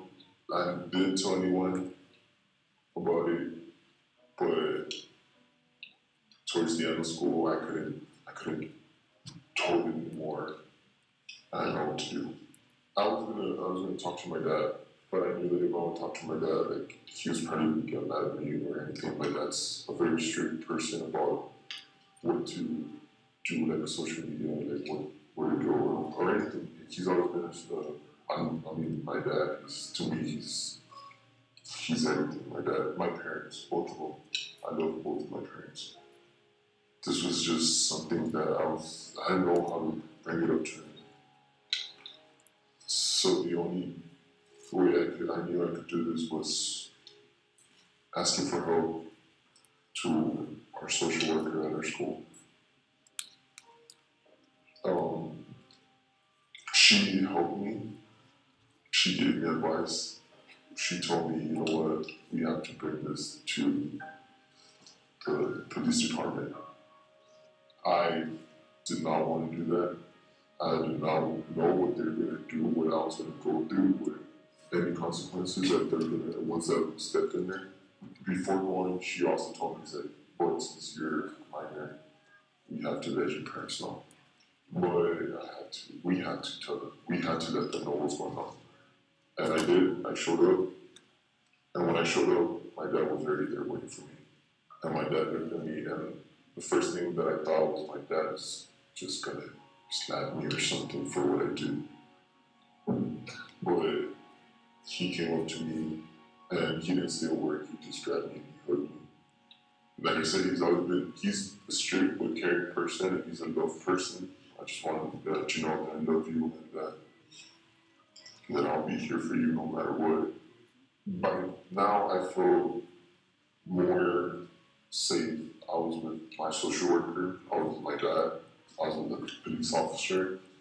The best thing that they told me to do was, you know what, she was able to get your phone number, so you're gonna have to change your phone number, you're gonna have to get rid of Facebook, and you're just not gonna pay attention to that anymore. Parents, be there for your kids always. Don't think of, I know us as teenagers, we tell parents, you know what, this is my phone, you cannot go through it. But you guys as parents, you guys can't fall for that. We're just teenagers. We don't know what we're doing.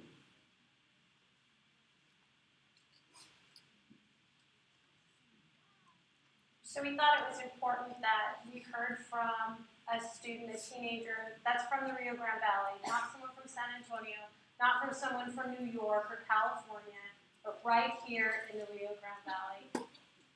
And so our guests this evening are three counselors. Our first is Christy Vasquez, who is a middle school counselor at Dr. Armando Cuellar Middle School in Weslaco. She's worked as a counselor in the elementary, middle, and high school levels, and she's also a licensed professional counselor with her consulting business, Creative Being. Welcome, Christy. Our next guest is the lead counselor from McAllen Memorial High School, Leanne Gutierrez. She is a member of the McAllen District Curriculum and Instruction Team, the Campus Crisis Team, and the Junior League of McAllen board member. Before joining the McAllen ISD, she was a counselor with the Houston ISD and a technology teacher for IDEA Public Schools and the Harlingen ISD. Welcome, Leanne. And our last guest is Sulema. Did I say your name right? Thank you. Solis. And Sulema is a family nurse practitioner. She is presently the Director of Health Services for PSJA Independent School District. She is a School Health Advisory Council Coordinator and a member of School District Crisis Case Management Team. Prior to joining the PSJA ISD, she was a health service specialist with Sherryland ISD, an ambulatory surgical unit pre-op, recovery, and post-op RN with Mission Regional Medical Center, and a labor and delivery nurse for McAllen Medical Center. Welcome. So we have some questions for you that you can share with your experiences on the campus. Davis, would you like to start?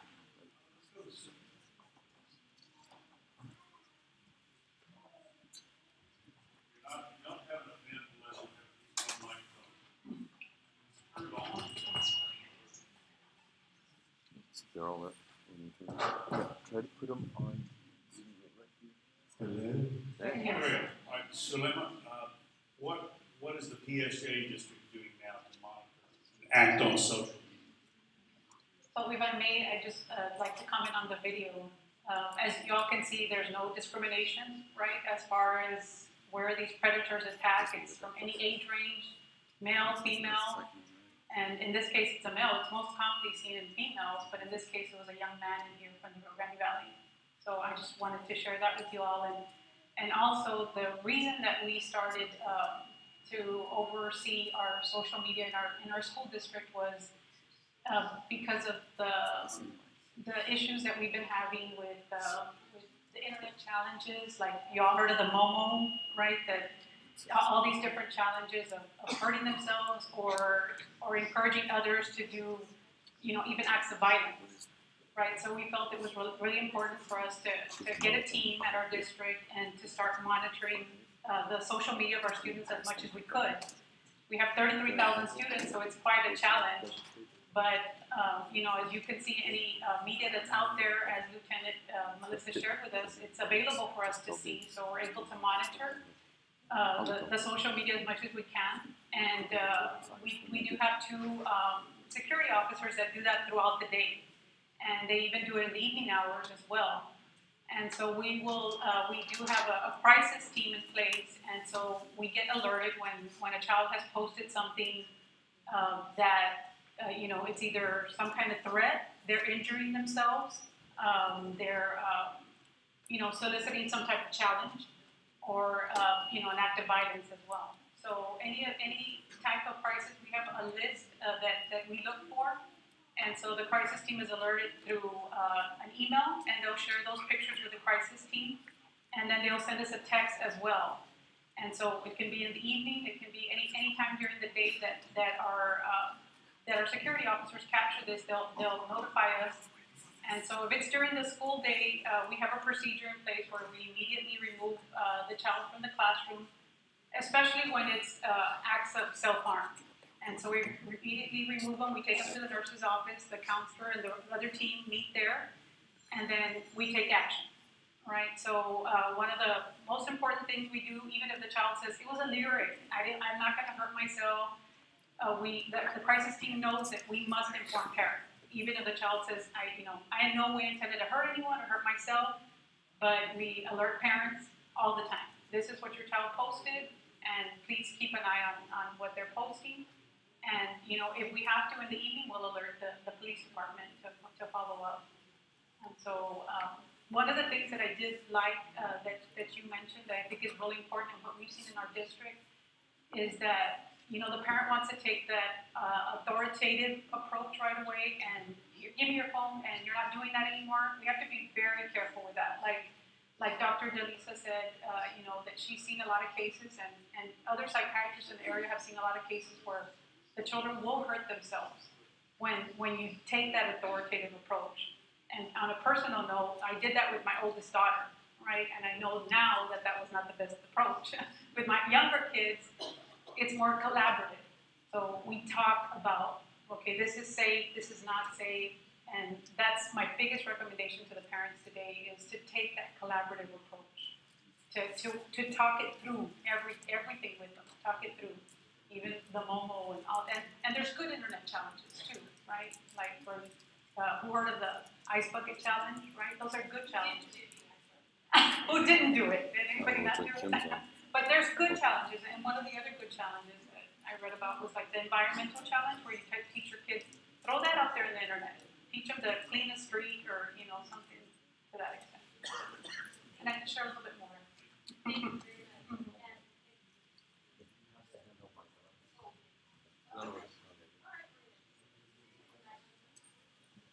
Yeah, turn it off.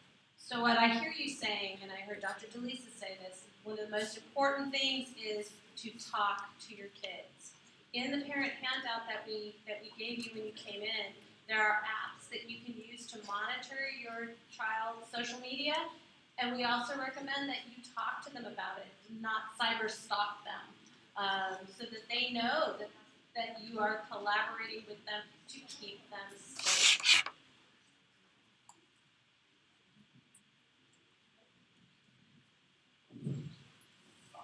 For Leanne Gutierrez in McAllen, what are some of the things that have been shared with students have shared with you at high school?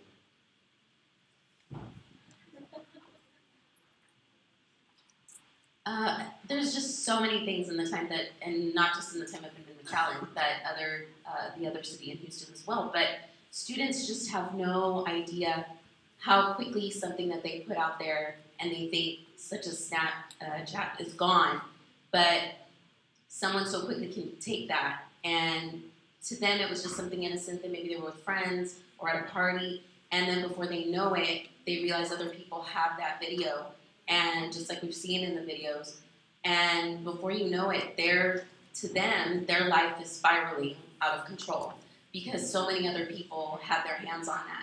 And then them finding out, or them thinking their parents are going to find out, it's the end for them. And so I've had students that will take it from one extreme to another, and on one night they were out with friends, and by the next day they're not coming home and they've run away from home. And then they want to hurt themselves, that's it. It's the end of their life. And it's very different. Like Dr. Delisa said, it's a very different time than what we grew up in. Because one, their phone is their life. It is almost an addiction because they do get the opportunity to use it almost 24/7 if parents don't have boundaries on it and there isn't that open communication. They are on it all the time. And so the minute someone is trying to keep that from them, their reaction is usually a negative reaction. I've had students that, I've had a student that told me one time she was in church and all of a sudden her phone went off, and it turned out it was an inappropriate video from a friend of hers that was meant to be sent to her boyfriend, and in turn had been sent to all her friends on her Snapchat account. And so it's as easy as it is for us to put in our code, it's that easy for them to get something out there that can never be taken back. And they just, I think because their contact is day-to-day on phone, a lot of that personal interaction, one-to-one, is lost. And so they don't understand that there's predators out there, and they know it because we talk about it, but it really doesn't affect them until they experience it or they have friends that experience it. Because it really is their reality, and that's what they're growing up in now. So how many parents here have students who might be interested in being student athletes? Anyone? So that's something they need to know too. I've had this conversation with my daughter, is things that she's posted that I've looked at and said, you might not want to post that or like that. Not just posting, but things that you like. Oh, nobody thinks anything of it. Well, coaches aren't 16. And coaches are trolling the internet to see what kinds of kids they might be recruiting. And so I think that's another thing we need to be talking to our kids about too, is it's not just what you post, but it's also the things that you like. So Christy from Westlake.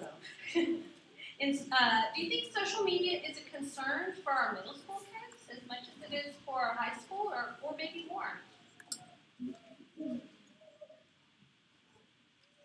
So, as mentioned earlier, I've been blessed that I've been in the elementary level, high school, and middle school, and sometimes parents don't realize the impact of social media in middle school. They say they're still young, they're still little, and I'm here to tell you no, that there's definitely a concern in middle school. Somebody earlier mentioned how there's apps even for babies now, and all these apps are innocent apps and knowledgeable apps, you know, to learn and so forth. But even elementary, the app, I'm sure y'all have heard of it, Musically, where it's a singing app and it's a lip sync. It's an innocent app that somehow society has created where there's been predators and so forth that have gone into those type of apps and spoken to kids even at the elementary age. So at middle school, we're definitely already seeing concerns with social media. Bullying is a heavy concern. We even have kids creating like a fake app under somebody else's name, and they're really criticizing a certain individual, exposing of themselves. And for many middle school kids, that's new for them, for their girlfriend or their boyfriend to ask them to do something like that, like this young man was asking. It's already happening in middle school. And again, the innocence of a child is so beautiful, but unfortunately, now with social media, it's people have crept into that innocence, and that's how they're harming kids nowadays. So we need to be careful with that. And you've heard a lot of people talking about talking with your kids, and I hear a lot of parents come into, especially in middle school, and they say, well, my kid wants to be alone a lot, and I want to give them that respect, and I want them to develop, where they start trying to find their own identity. Yes, definitely they're trying to find their own identity. However, don't pull away from them. That's my biggest advice. You still be involved in their life. Don't think they're old enough to where you don't have access to what they're doing on the phones. You still got to be a big part of their lives, and to consider. Sometimes we think, oh, it's happening in Austin or San Antonio or other areas. We're hearing from people here in the Valley, the police department, local police department, psychiatrists locally. This gentleman that we heard locally. So these things are around our children. So we need to be very watchful and vigilant.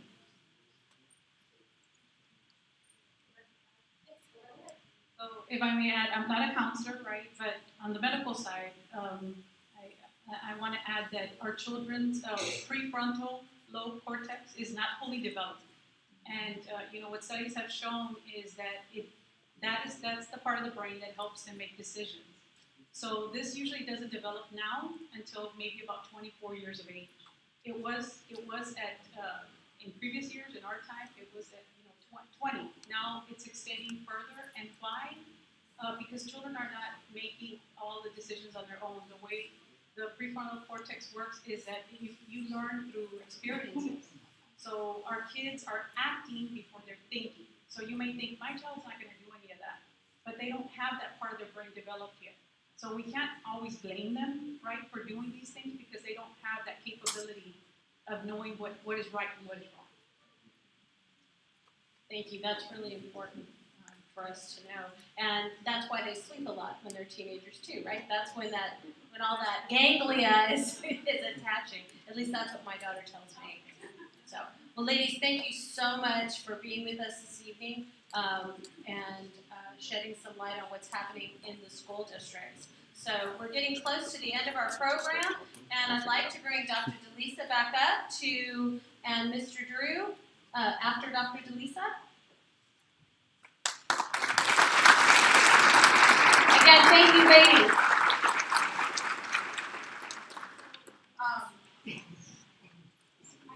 We're wrapping up, I promise. We just have maybe about 15, 20 minutes left. But I did want to say, this is separate from my presentation, this is a very important topic to me because about 3 years ago, I had a patient in San Antonio, and his case is very public now, so I can talk about it, who was cyberbullied. And he was cyberbullied so much that he had to drop out of leave his school because it had become so prevalent in his school, and he was constantly getting texted and bullied, and he took his own life. And his parents set up, it's called the David's Law, or David's Legacy Foundation, and there's a lot of information on that website that talks about cyberbullying and the law that was recently enacted in Texas to prevent students from threats through cyberbullying. So I know it's a problem, we know it's a problem, and so we're thankful that you came here tonight to understand a little bit more about it. Should be a presentation.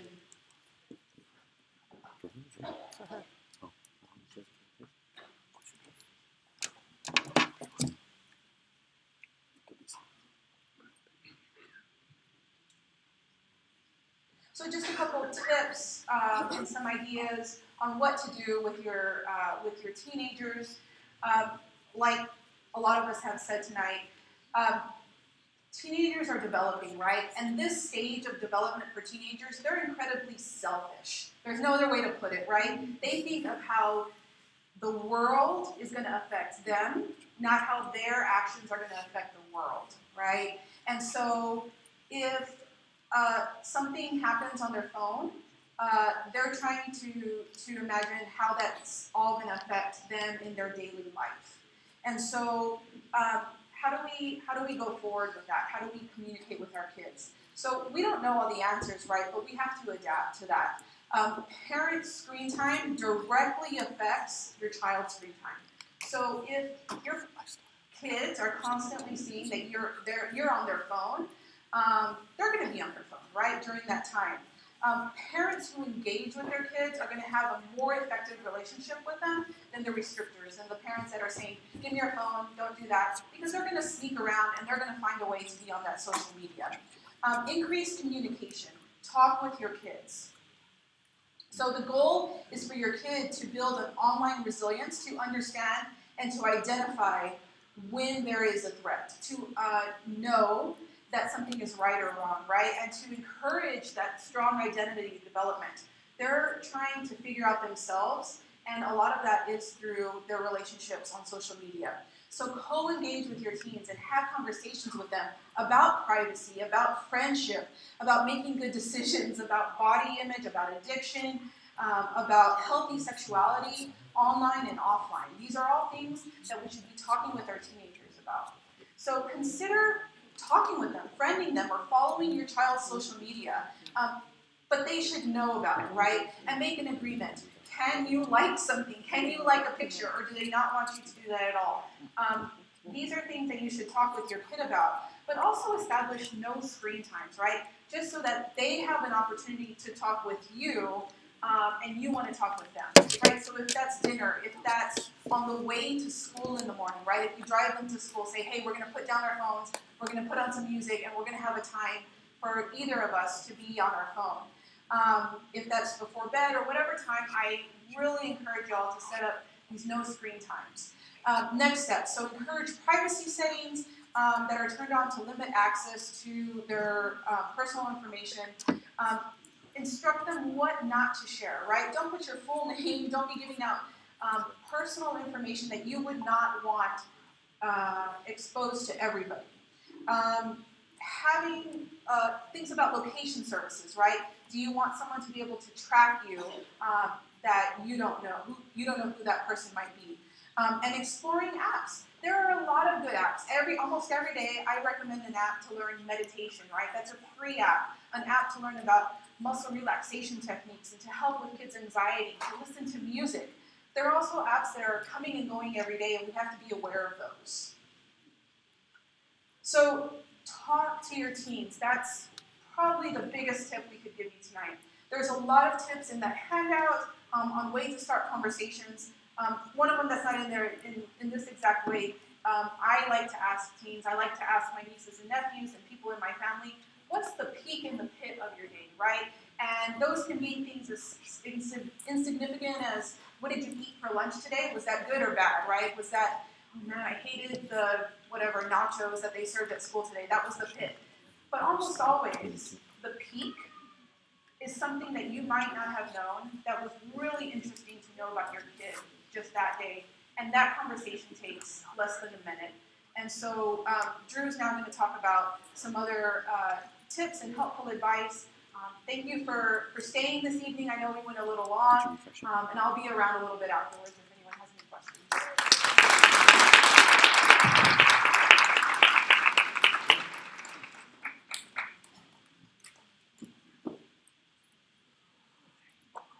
Hello! The loud, obnoxious guy is back. Woo! Are you guys learning anything? It's a little fascinating, right? A little scary, fascinating at the same time. That's creepy. All right, let's see if I can make this magic work from over here. So there's this article published right after Steve Jobs, one of the co-founders of Apple, and one of the guys who made the iPad. He was doing this interview with the New York Times. And in 2014, it was right after the iPad launched. And so the reporter from the New York Times asked him, so your kids must love the iPad, Mr. Jobs. And he says, we limit how much technology our kids use at home. Oh, it's the guy who, how many of y'all have an iPhone? Yeah, that's the guy who invented that.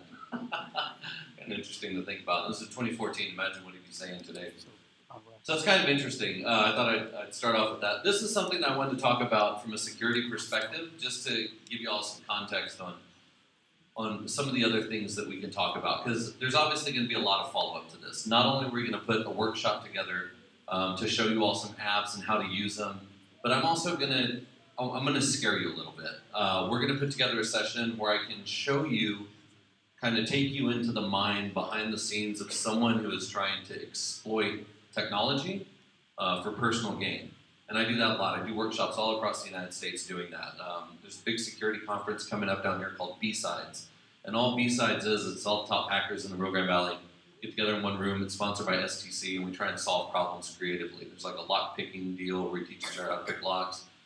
We talk about taking advantage of phones and taking advantage of situations, and we do it in the name of security so that we know where the compromises are. So if you want me to break into your cell phone, that's coming up.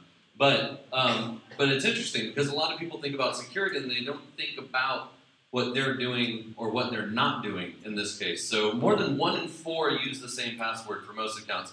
Do not raise your hands. How many of y'all use the same password on more than one account? Don't raise your hands. Yeah. How many of you use it on more than 2 accounts, 3 accounts, 4 accounts? Look at the numbers that we have on these screens, right? Most of them, all of them, some of them, these are pretty big statistics. 45% of people use the same password on some of them, 7% use it on all of them, 20% use it on most, and some people are lying and say that they don't. How many of you use a program like LastPass? Yeah, interesting. LastPass, it's free of charge for a trial version, it's only a couple bucks a month. You use it, it creates strong encrypted passwords that you can use on your cell phone and on on the website, on your browser, across all platforms. And it's just a couple bucks a month, and you don't have to think of a new password every time you go to a new website. You remember one password for LastPass, and you let LastPass do the rest of it. Why is that important? 6 in 10 people share their passwords with their others. Vicky and Javi, 2 of my really good friends sitting right here. He knows all your passwords. You know all her passwords, right? I know your passwords. I'm going to tell you about your passwords so you go home and change them. Because you use the same one, like in 4 different locations. Or 20, whatever. Anyway, so it's real. This is real. I'm not here to like, oh, these are terrible things that happen. No, this is real. Like all of you do this. I know all of you do this. And you share it with family members. How many of your kids know what your Wi-Fi password is at home? That's terrible. It's terrible. There should be a separate deal there just for them. There should be a kids' Wi-Fi network inside your house. It's not that difficult to set up. Because why? Because if I want to go after your daughter, and I'm a child predator, and I don't know if you have a daughter, but and I'm talking to a cop, so like, please be nice. But if I want to go after your daughter, and I figure that she's not going to send me naked pictures of herself because I'm an old dude and she's a 14-year-old, and I'm not going to figure out how to compromise her, but I can compromise you, and I can figure out your 1Password by going over to her house one day and saying, hey, what's your Wi-Fi password? I need to get online. And that's the same password for your Nest camera, and it's the same password. Oh, Nest camera? Now I can see your entire family. I can watch everything that your family is doing because of 1Password. There was a lot of reports that Nest got hacked into a couple of weeks ago, or a couple months ago. It didn't get hacked into. Someone didn't change their password. They were using the default password when they logged in. Someone guessed that. And they had access to all of their surveillance inside someone's house. That's not a hack, that's laziness. So when you share your passwords with other friends and with significant others and everybody around, and then you turn around and you say, oh man, 51% of us say, oh yeah, I totally got hacked.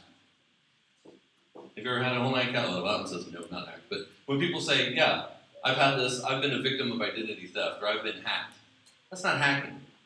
Hacking is when I do something very creatively to get to extract information. But you being lazy, that's not hacking. That's you being lazy. And when you're too lazy to use a different password, and you're giving me access to your Nest cameras, and your Vizio TV, and your online internet account, and your Wi-Fi, where I can set up a little device and see everything that you guys are doing online, that's laziness. Don't be lazy. There's free software out there that allows you to protect yourself from that. Change your passwords. Thanks for scaring us. What can we do about it? Your teen is still a child. They talked about this up here. Kids get to make mistakes, but it's up to us to help them learn from their mistakes. It's up to us as parents to look at them and go, hey man, I didn't know what Yuba was, but now I do. I didn't know that you were trying to hide stuff from me. Now I know. Why? Let's talk about it. Let's have a conversation. It's not technology, it's parenting. Disconnect. One of the first things you can do is disconnect. I love driving out to the middle of West Texas every year. When my cell phone signal drops, best time of the trip. Disconnect a little bit. Just a little bit. And when you disconnect, set boundaries. Start to think about when and where you should use technology. Maybe not at the kitchen table. Maybe not in the bedroom with the door closed. We don't have TVs in our kids' rooms. You know, as our 7-year-old grows up, I want to make sure we put it. You know, we don't let her take the iPad into her bedroom. Do it out in public. Make sure that your kids are using technology where you can see them. And then reconnect. Figure out ways to use technology to embrace education, to embrace learning. Go outside. Use the app to look up at the stars. Teach kids that tech and having a mobile device isn't just about getting online and sharing pictures and talking to friends and Snapchat and all this other stuff. Ease back into it. But I don't expect you to read every text message or look at every post or look at every picture because that is absolutely unrealistic. The amount of time that my wife spends on her cell phone texting, if she's cheating on me, just ask him to pay some of the bills and we're good. Like it's not realistic. You know, she texts so much.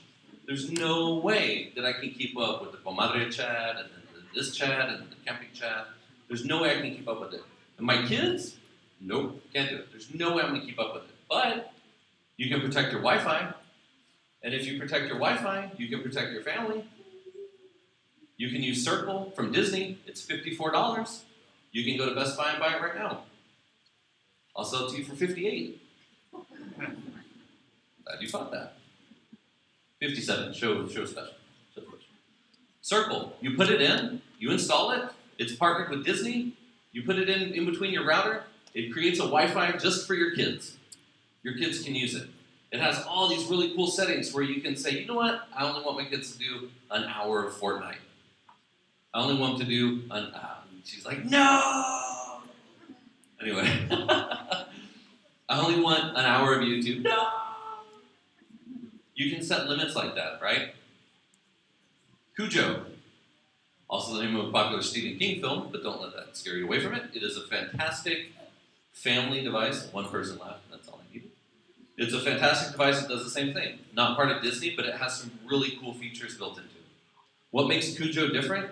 It uses this new technology called artificial intelligence. It uses AI and machine learning so that it detects when something's happening. It detects when someone's sending pictures or an increased amount of bad things are happening on a certain device. So it uses artificial intelligence to determine what's going on. You guys just spoke about this up here on the stage. Your phone, your rules. Don't take it away, but figure out how to make it better. Nothing's stopping you from installing software on it. My wife and I, like a couple years ago, we sat there and we thought we'd come up with the best idea in the world. We're like, we're going to be billionaires. We're going to make this app. And what this app is going to do is it's going to watch what my kids do online and like watch what websites they go to. And it's going to watch the text messages that they send. And if there's any triggers, like maybe they're thinking about hurting themselves, or maybe they're shaming someone online, or maybe they're bullying, or maybe they're being bullied, or maybe they're just kind of venturing out to go look at things that they shouldn't be looking at. We wanted to set up a program, and we wanted to call it Guardian Angel. And so all it does is it just watches what your kids are doing and says, hey, you know what? Your kid's going to a lot of really weird websites about suicide and about hurting themselves, and they're looking at guns, and they're looking at razor blades, and hey, you should go check in on your kids. Bart did that. It's $9 a month, and that covers as many kids as you have. 5, 1, whatever. It doesn't matter how many family members you have, it's $9 a month. And it gives you alerts, and it tells you Madison over here is on Instagram. It says, hey, there's a potential issue to review. Look at this. It's saying, hey, are you okay? And she says, hey, I can't take it anymore. Nobody gets me. I think it'd be better off if I were just gone. Oh my God. Like, I can't even think about one of my kids sending that message to somebody. Forget it. That's heartbreaking. It sends a report. It sends an alert to the parent. It goes, hey, you should look into that. There's something going on with your kid. It's not spying on them like, oh, I know you went on YouTube and you watched something stupid. No, it's saying, hey, there's a real problem here. There's software out there to do this, and it's not expensive. Bark is one of them. Screen Time is another. And Custodio is free. If you don't have the $9, that's okay. Custodio does a lot of the same things. It's completely free. You install the app on your kid's phone, it locks the phone down, and it starts to analyze what's going on. It's not so you can spy on them and so you can be an overbearing helicopter parent. It's so that you can keep in touch with their kids in the time that you can't see them. Because again, reading every text message, every post, every email is completely unrealistic. You can use technology to do the job, and you can use technology to help mindfully let your kids use technology. So think about it. You can install a little device at your house. You can replace your Wi-Fi. You can set it up so that your kids aren't going to places they shouldn't be going to. Protect your family, protect your network. Install something like LastPass, protect your passwords. I've got 3 steps for you. 1, go download LastPass. LastPass. I'm not enunciating. LastPass. It's red. Go download LastPass and start using it. It's called Password Manager. 2, think about changing out your Wi-Fi at your house. 3, subscribe to Bark. You do those 3 simple things, and you're already doing more than, how many percent was it? Was anybody paying attention? 33%. Give yourselves a round of applause. Thank you very much. My name is Drew.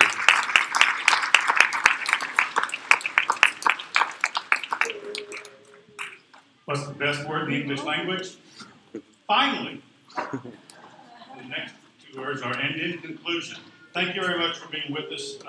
There's going to be a follow-up workshop on April the 27th. Am I right? That's the date they're going to be Drew. April 27th? Maybe. Maybe.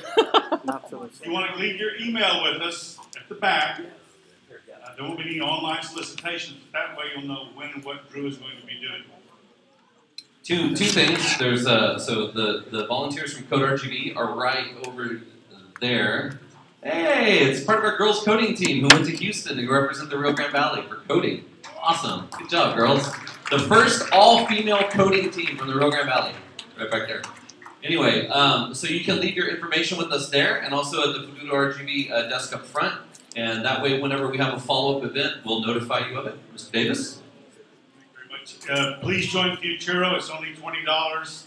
That's like one big drink at the Starbucks. I've seen some of you people in line. Number 2, go to the Futuro website and to our Facebook page, and then MacAllen Cable Network will be repeating this. 808. So we made up good time. I think that's it. And finally, all you people are so fantastic. This is the most fantastic, and these are the people that we